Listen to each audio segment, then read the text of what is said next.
What's up guys, this is Erkin from HDD Recovery Services. You're watching another episode for data recovery procedures. I got two packages here, they both arrived just now.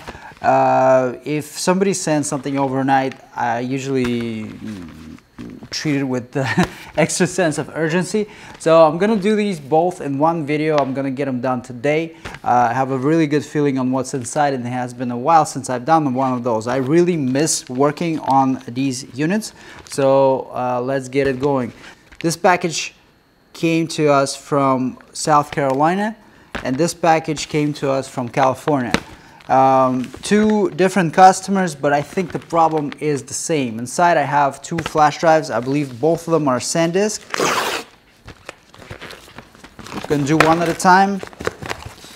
Yes, so this is a sandisk cruiser, and this one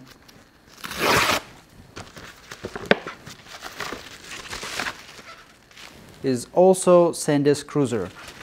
Excellent. So let's get them underneath the microscope and see what's going on. I also have about 8 gigs left on this card. I don't want to make this video extra long because I forgot to format it before I start shooting. So I'm gonna do the package from South Carolina first.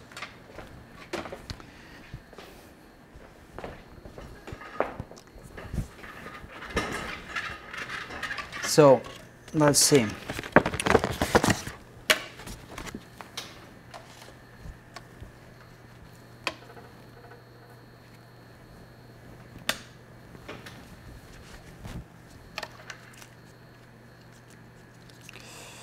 Yeah, the connector, right away I can tell that it's really loose, but it could be the housing that is worn out as well. So until it's open, really there's no easy way to tell. The way I open them up, it's just got here, and then split. Comes with many years of experience on working on these devices. Without even seeing it underneath the microscope, I can tell for sure that it's broken on the connector side. You see this? See that? See that? Even the ground is lifted.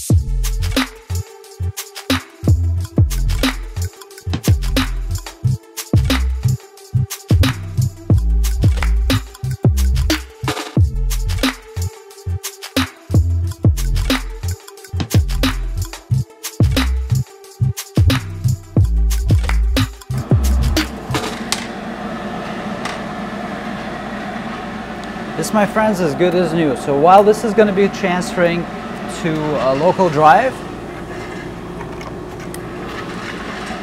I will start the work on the second unit.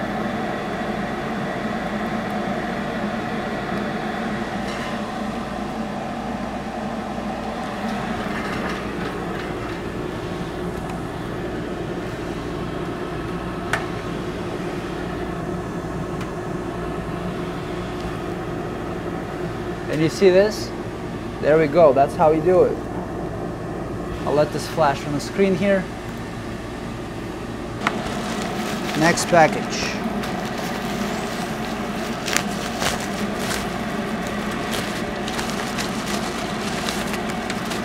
The next package came with the notes.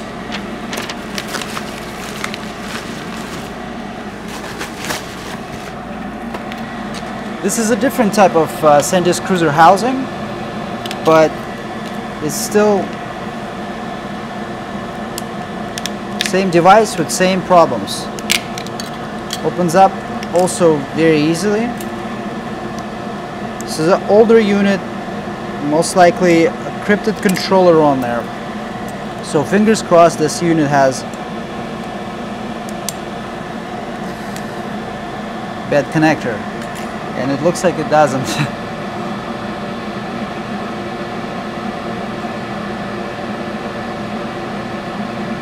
I really wish it did, because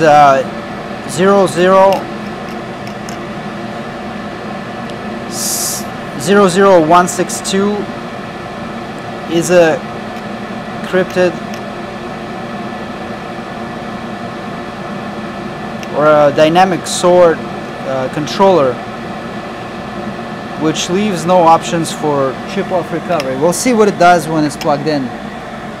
This is almost transferred. I wish this was broken connector though. Okay, so I just wanted to kind of give you a brief rundown on what I'm doing here. So I had to put a new connector on there so that I know for sure that the no joints on the connector had broken inside of the connector itself. That's why you see these extended leads that I'm taking off of on the USB flash drive that I'm working with right now. So the little chip that I removed right now is oscillator crystal. Okay, sometimes these things can fail, and it's a very easy thing to take care of. So I used a functional one out of a donor, swapped it over just to test if that was the culprit of the problem. It was not. So this is why I'm doing what I'm doing right now. I'm removing the controller chip from the donor flash drive that we will be using. Usually what I use is same capacity device with identical part number on the controller. In this case, I did not have one. So what I'm doing right now is I'm actually removing controllers from both of the devices. I'm going to be using original controller and original memory only on the donor board. But prior to that, obviously the controller had to be removed from the donor, so was the memory. So this is it. We just pulled those two chips off of the flash drive, and this is the donor device that I'm holding right now. While it's on here, I'm gonna just reflow the controller chip real quick, and because there is a pretty thick ground pad underneath the chip, and it's not just external pads that have to be resoldered onto the connection points of the component. So for the most part, it went really well. There are a couple of bridges here that we're gonna pull. Just do a quick cleanup, remove all of the excess solder, and clean up the board.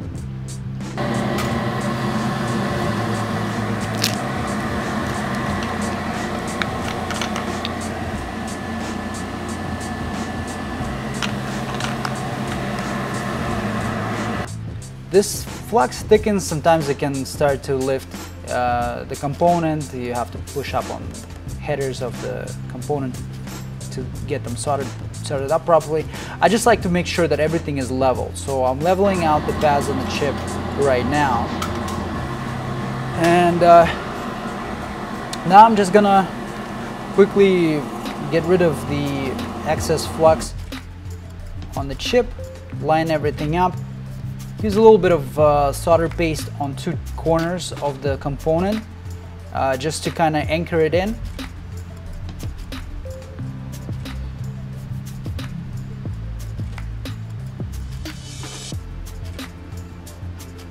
Then just add flux and use the iron to fully establish the connection. It bridges a little bit. I used a little bit too much solder on this unit, but this is nothing that can be fixed fairly easily and quickly. So once that board is prepped, we're gonna plug it in and give it a go. Just remove a couple of bridges on the controller chip, and we're all done.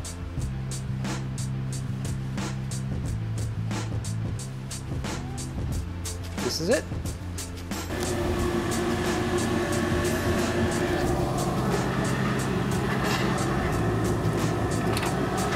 The moment of truth.